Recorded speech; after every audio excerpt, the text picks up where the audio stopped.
Hello everyone, I'm Rabbi Chaitovsky. Welcome to another video Dvar. We're going to learn a little bit about this week's Torah portion, the Torah portion of Shemini. You know, we've been dealing with the building of the Mishkan for the past 7 weeks. 5 Torah portions at the very end of Shemot deal with the raising of the money and the instructions and the collecting of the money and the building and the practice. And then we have the first 2 Torah portions of Vayikra and Tzav, dealing with the sacrifices and the role of the priests in serving on behalf of the people in the Mishkan. And now it's the 8th week, and this week's Torah portion opens on the 8th day of a run of days in which Moshe and Aharon and their children and the priests were practicing the job that they would be carrying out for real in the Mishkan. They've done that for 7 days, and now it's the 8th day, and things are going to kick in. The real job is going to start, and it is the 8th day of consecration. And that's how our Torah portion opens. Vayhi bayom hashmini. And it was on the 8th day that Moshe called out to Aharon and his children and to all the elders of Israel. And during that 8th day consecration, which seems to end with Moses and Aaron entering into the Ohel Moed, the Torah says that the Shekhinah, the presence of God, descended and filled that space. Moses and Aaron come out, bless the people together, and the people saw the presence of God after they were blessed by Moses and Aaron. And things should have ended there.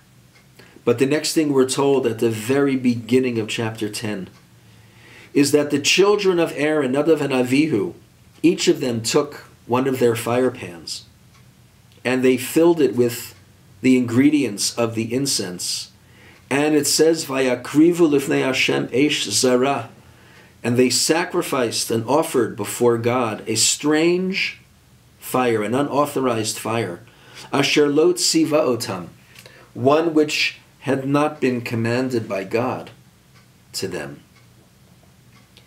And celebration turns to tragedy, because in response to this unauthorized offering, it says, Vatetzei eish milifnei Hashem, that a fire emanated, sourced in God, vatochal otam, and consumed them, incinerated them. Vayamutu lifnei Hashem, and they died in the presence of God. Commentators wonder what it was that they did, what was so bad in what they did. On the plus side, they demonstrated a certain appreciation and love and zeal to show what it means to be a servant of God. They couldn't wait to bring the Ketoret, to bring this special offering, to demonstrate their love and their absolute loyalty and commitment. But they seem to pay an unbelievable price for that. And celebration, as I said, turned into tragedy. Commentators wonder, what really did they do? And all sorts of answers are given, each of which is based on a very close reading of the 4 times in the Torah, twice in Vayikra and twice in the book of Bamidbar, the book of Numbers, where the death of Aaron's children is recalled.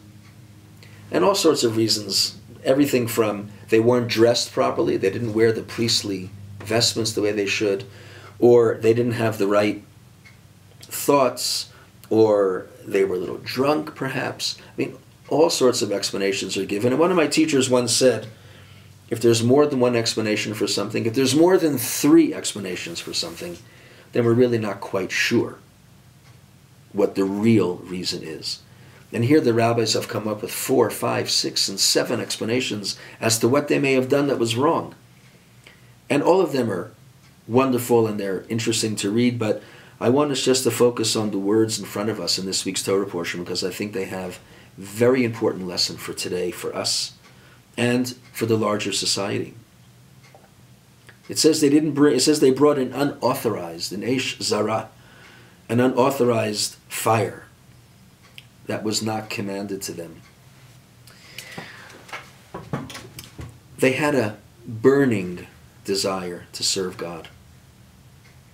You know, when God created the world, the Hasidic masters tell us, the Kabbalistic masters tell us, that God needed to shrink. It's called tzimtzum. God needed to retract a little bit in order to make room for human beings in the world. That was a show of God's love. It was not abandonment. God is making room. God allows us, by making room, allows us to exercise our own free will, language, our thoughts, all of our energies, all of our talents to make the world the best possible place and to serve God in the best possible way. Well, God did that for us. God retracted. God receded a little bit to make room for us. And here we have a story of a divine encounter, the likes of which we might never experience. In order to encounter the divine, sometimes it requires that we recede a little bit, that we need to make room. Moses and Aaron were able to make room for God. Nadav and Avihu, in their burning desire to show their love, exercised and exhibited a behavior that ran counter to the idea of making room. Just the opposite, they were crowding God out in their zeal. I think about that a lot these days on two fronts. It's a political season. We hear candidates, especially on one side, talking in language that just expresses their unbridled enthusiasm. I'm not sure what it's enthusiasm for, but the language being expressed is just way off the mark, and the thoughts being expressed are just too wanton and just too unbridled, if you want to call it that, overly enthusiastic about ideas and programs and platforms that really should not see the light of day. I also think about it in terms of my own religious world, the world of modern Orthodoxy. There is a trend in Orthodoxy today to be overly enthusiastic about many things, including the jot and tittle of minutia of Jewish law. And in that overly enthusiastic zeal to do more and more and more, those who perhaps want to take a step back and make a little bit more room for the encounter with God are often held in contempt, or are looked down upon, or are labeled not religious enough. And I'm a modern Orthodox rabbi, and I believe that modern Orthodoxy is supposed to be kind and gentle and compassionate and embracing, and I believe that Jewish law is supposed to be livable and reasonable. And there are times when we're called upon to surrender our own will in front of God, and there are times when we're asked to just do what needs to be done. Knowing the fine line between them is perhaps a sticking point, but it's an important point. And maybe Nadav and Avihu, maybe the lesson of their overly enthusiastic zeal is one that there's fire there, and people can get hurt, people can get burned by that kind of fire. Modern Orthodoxy's fire is supposed to be a fire that warms, not a fire that burns. It's a fire of enlightenment. It's a fire of knowledge, and it's not a weapon.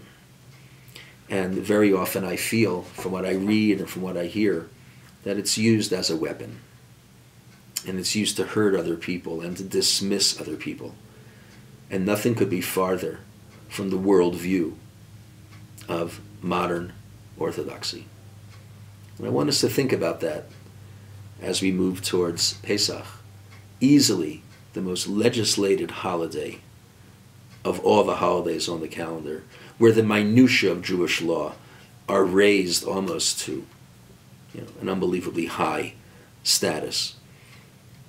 We have to understand what it is that God asks of us, where we need to step forward, and where we need to make room by stepping back a little bit. Just something to think about. Have a wonderful Shabbat.